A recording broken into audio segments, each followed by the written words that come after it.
This is a fan-generated show. If you would like to support us, please go to jamieglazov.com, and also don't forget to subscribe to our YouTube channel. All your support is greatly appreciated.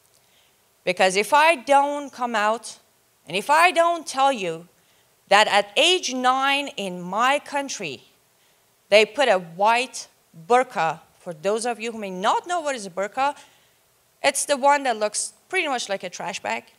Covers the whole thing, just see the face.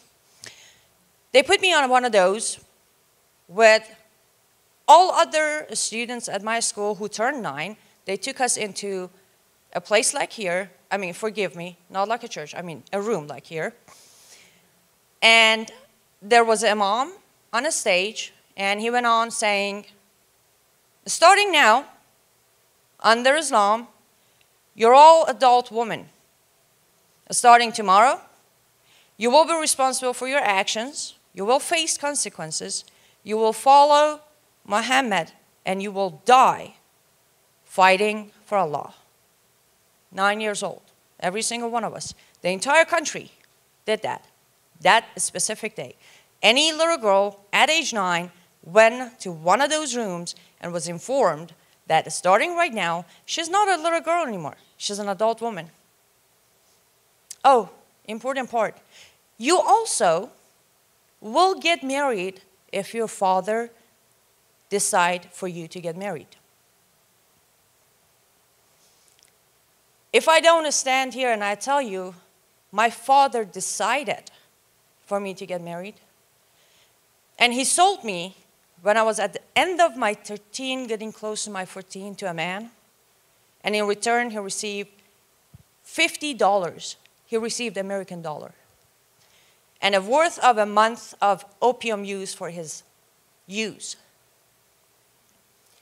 If I don't tell you this, you would most probably think child marriage or child bride is a cultural thing. No, it isn't. It's an Islamic thing. It is authorized by Allah and practiced by the perfect man, which is Muhammad. He had a wife who was 6 years old. Well, yes, he didn't consummate the marriage until she was 9. But because of that, and because in Quran Allah said, we sent you Muhammad the prophet, the perfect example of a man, so you do what he does, to this day, a Muslim man can marry a little girl as young as an hour old and can consummate that marriage at age 9. I was close to my 14, but I can tell you, it doesn't matter. I could be 9, I could be 5, I could be 14. The worst part of it is the feeling when you stare at your father. I know America. I know the beautiful culture here. I know a father would die for his daughter. But I had a father who handed me to this man to make Allah happy. Not only he didn't protect me, he put me purposely on harm's way. And if you think my father was the only man who decided to do that, no. In average, every single day, between 5 to 7 little girls are being sold in Islamic countries. Every single day.